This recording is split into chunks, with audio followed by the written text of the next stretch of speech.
अस्सलाम वालेकुम दोस्तों, आज हम आपके लिए नई वीडियो लेके आए हैं स्टेंशन लीड की।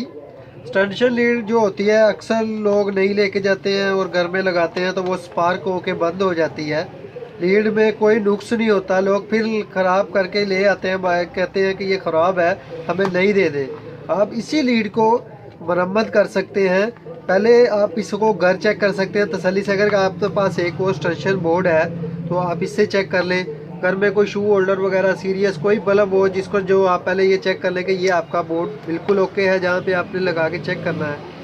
और अगर आपके पास टेस्टर है, टेस्टर तो और भी अच्छा है, टेस्टर से आप चेक कर सकते हैं। अब हम इस लीड को लगा के देखें, ये देखें टेस्टर के ज़रिए भी वैसे आप चेक कर सकते हैं। और ये देखें ये नहीं चल रही, इसका मतलब कि इसमें कोई प्रॉब्लम है, जहाँ तो इस शू में प्रॉब्लम है जहाँ फिर इस बोर्ड में प्रॉब्लम है।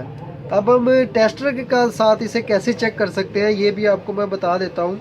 स्टेंशन लीड देखें बिल्कुल नहीं है, लेकिन अक्सर लोग लगाते हैं घर में कोई हैवी वगैरह चीज़ लग जाए तो ये स्पार्क कर जाती है, तो लोग कहते हैं कि ये जल गई है, लेकिन इसे हुआ कुछ नहीं होता। आप इसे खुद भी घर में रिपेयर कर सकते हैं, इसलिए मैं ये वीडियो लेके हाज़िर हुआ हूँ आपके पास कि ये देखें। अब हम इसको चेक करेंगे, पहले हम देखते हैं टेस्टर के साथ। ये देखें ये दोनों साइड पे टेस्टर नहीं जल रहा। अब हम इसका शू पलटा के दूसरी साइड पे पलटा के लगाएंगे तो ये देखें ये एक साइड पे टेस्टर जल रहा है, एक साइड पे टेस्टर ये देख रहे हैं ये जल रहा है टेस्टर। तो आप ऐसा कीजिएगा, तो ये उतारें शू में से, प्लग में से पहले इसमें से निकाल लेना आपने। पहले सबसे आपने इसको खोलने के बजाय सबसे पहले आपने शू को खोलना है। शू को लोग खोलते हैं, ये देखें अब आपको मैं खोल के दिखाता हूँ। ये शू खुल गया। शू खुलने के बाद देख रहे हैं हम तारें बिल्कुल ओके लगी हैं, लेकिन आपने क्या करना है इसको खोलना है मुकम्मल खोलने के बाद आपको चेक करना है कि ये इसी का प्रॉब्लम है। ये देखें ये देख रहे हैं दोस्तों, ये तारें अंदर आगे नज़र आ रही हैं आपको। इसकी स्पार्क होने की वजह से ये तारें यहाँ से जल गई हैं, सिर्फ प्लास्टिक पेच के साथ नीचे आया हुआ है।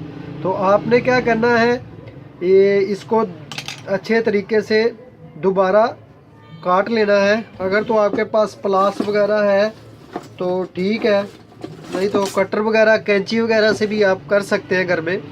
ये कोई इतनी हैवी तार नहीं होती, लेडीज़ भी आराम से ये कर लेती हैं।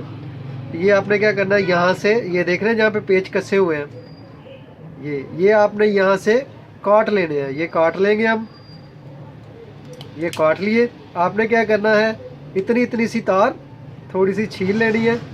ये देखिए दोनों साइडों पे अच्छी तरीके से छील लेनी है। आपने इसे पंच कर लेना है दोनों साइडों पे, जैसे पहले उन्होंने पंच किया हुआ था लीड के लिए, न्यू लीड के लिए। आपने क्या करना है ये पेच है थोड़े से खोल के आपने इसके नीचे इसको दे देना है तार को, और इसको अच्छे तरीके से बंद कर देना है। ये बंद हो गया। ये देखिए तार खींच के देखनी है कि ये पंच हो गई है, उसके नीचे अच्छे तरीके से पेच ऐसे मजबूत करके कसिएगा कि तार बाहर ना निकले। और दूसरी तार को भी हम इसी तरह इसको कसेंगे। ये देखें इसको अच्छे तरीके से पंच कीजिएगा और ये खींच के चेक कीजिएगा कि ये निकल तो नहीं रही बाहर। अब आपने पहले क्या करना है ये जो नट वाला पेच होता है इसको नीचे वाली साइड पे आपने हाथ रख लेना है कि पेच नीचे ना गिरे। आपने सबसे पहले ये इसको लगाना है, फिर इसका रबड़ ऊपर लगा के ये रबड़ लग गया, आपने ये लगा दिया। इसके बाद इसका कवर, और बंद करने से ये देखें शू लग रहा है, आपने ऐसे करके लगाना है, नीचे टेस्टर लगा के ऐसे ऊपर को करके ये अच्छे तरीके से ऐसे बंद कर लेना। अब हम इसे दोबारा चेक करेंगे कि ये ओके हुई है कि नहीं हुई। इसका शू अब प्लग में लगाएंगे, और ये हम टेस्टिंग होल्डर ये देखें ये इसमें शू में लगा के देखते हैं चलता है कि नहीं। वो ये देखें ये लाइट अब लीड बिल्कुल ओके हो गई है, ये कोई ख़राब नहीं होती इतनी जल्दी, इसमें कोई इतना जल्दी प्रॉब्लम नहीं होता। ज़्यादा से ज़्यादा जहाँ तो शू में प्रॉब्लम होता है, जहाँ फिर ये पेच खोलेंगे ना 4-5 और इसमें 2 तारें लगी होती हैं, वहाँ से एक तार लूज़ हो गई या कोई स्पार्क हुआ होगा, तो आपने क्या करना है नई छील के वहाँ पे अच्छे तरीके से दोबारा लगा देनी है। इन मेरी वीडियो को लाइक भी करें, शेयर करें और प्लीज़ प्लीज़ प्लीज़ मेरे चैनल को सब्सक्राइब करें। मैं इंशाल्लाह ताला नई वीडियो आपके लिए फिर लेके हाजिर हूँगा। अल्लाह हाफिज़।